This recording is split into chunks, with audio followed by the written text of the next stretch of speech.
Hi, I'm Patricia Gilmore, and I am the reading specialist for Byron Local School District, as well as a part-time instructional coach. I am continuing to talk about our different types of assessments. I spoke earlier about the BAS, the Benchmark Assessment System. Now I'm going to talk to you about a different type of assessment, very common assessment that is used in the nation, so all across the nation, and it's called Aimsweb. Now the category that Aimsweb falls into is it is categorized as a universal screener, and it starts out as a universal screener, and then we can use it as professionals to turn it into a diagnostic or a PET scan, if we're thinking about that medical model. So what are we screening for? Well, we're screening for target scores. So we know that even in early literacy, even in kindergarten, we know exactly what number of letter sounds that we want kinders to be able to identify in 1 minute. Now in Aimsweb, everything is in 1 minute, and it's timed. And we know that automaticity is important. That's why it's timed. Automaticity with letter sound and letter identification is important, and automaticity with oral reading is important. So we're screening to see, let's go back to our kinders, and we want to know how many children can, by the end of kindergarten, say 60 sounds, and how many can go beyond, how many go well beyond. And so that's the information that we get from our screener. And these target scores, of course, this is all based by research, by brilliant people who've determined these, we call them cut scores, and norms, national norms, that number of 60. That's been researched, and it's been researched with hundreds of thousands of children. So we know who meets the target score, again, who exceeds it, and who falls below that target score. And so the screener then does something, the computer does something for us. It's like magic. And by the way, this is all done using the computer. No more pencil paper, no more antiquated way of doing this assessment. This is 21st century assessment, all done by the computer. So we test our whole class, and then we push this little button for reports within Aimsweb, and it creates this wonderful colored chart for us. And if we look at these colors, and our eyes are trained to look for the colors, and it tells us again who's well above, who's above, who is right and meets that target score, who's right below that target score, those children are in yellow, and then who is well below that target score, and that would be designated with the color red, and that is also designated in tiers. Okay, so when we think of screeners, we're going to think of tiers, and we're going to think of tiers of intervention. So green to go and above, they're fine. We don't need to make any adjustments to their instruction. We don't need to. Well, we do. We need to stretch them. Okay, we need to differentiate and give them more challenging material. So then, what about the kids right below in yellow? Well, we know that we're supposed to give them 30 minutes of small group guided instruction. And the children in red need, and that would be the children I see when we look at these data charts. That would be the children who need intensive intervention 30 minutes a day in a very small group session, could be 1 to 3, and my group size is 3 that I meet with daily. So that's what we're screening for. Now, if we want to, I talked about early literacy and letter sound.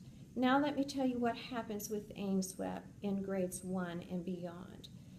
We have leveled reading passages by grade level. So teacher has the passages on the computer. The child has the hard copy. The teacher tells the computer to start, tells the kid to start reading, and the child makes an error. They click on the word, and at the end of the minute, the teacher lets the child know they can stop reading. So the child is given then 3 passages to read for 1 minute each. And voila! 21st century learning and technology, the computer scores it all, and what the computer is looking for is that median score, the one right in the middle, and that's the one that the computer records.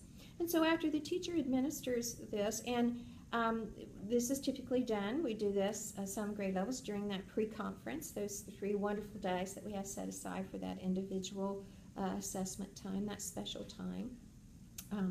At the end of those 3 days, we have by grade level, we know we have that chart and we know what category every child falls within so that we know do we provide enrichment activities for children or do we provide intervention and at what level?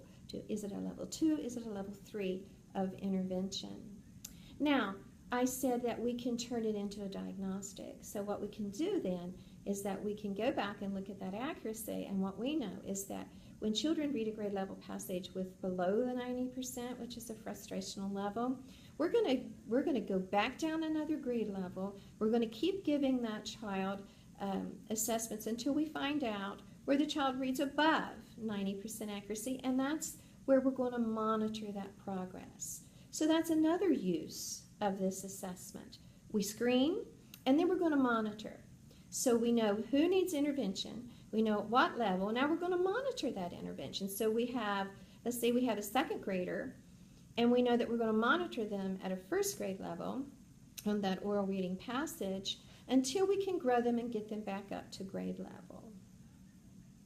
Now, there's another piece of information that we can we can turn this into a PET scan, and that is we know when we look at that accuracy, if a child read that with less than 93% accuracy, that tells us that that child has a decoding problem. It's not speed, it's not meaning, it is a decoding problem. So now we know that the intervention for that child needs to include decoding. And this is coming out of the University, our very own University of Minnesota, their reading research program. I learned about that this summer when I went to a workshop, and so we're going to be really paying attention to those numbers and really trying to customize our intervention based upon those numbers, and we think we're going to really see, I'm hopeful to see more growth with children. So I've talked to you about 2 categories of assessments. I've used some terminology that's pretty technical. I've used an analogy and compared our assessments to a medical model. But now I really want to speak to you from my heart. And everything I said is important. Of course, we know that. But now I want to talk to you about the most important thing about reading. And that is this picture that is behind me. And parents, grandparents, the most wonderful gift that you can give your child is the love of reading. And just read to them.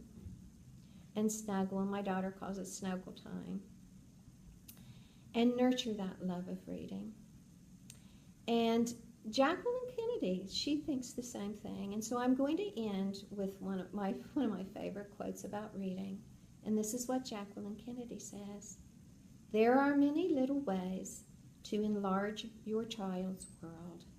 Love of books is the best of all. Parents, never stop reading to your children.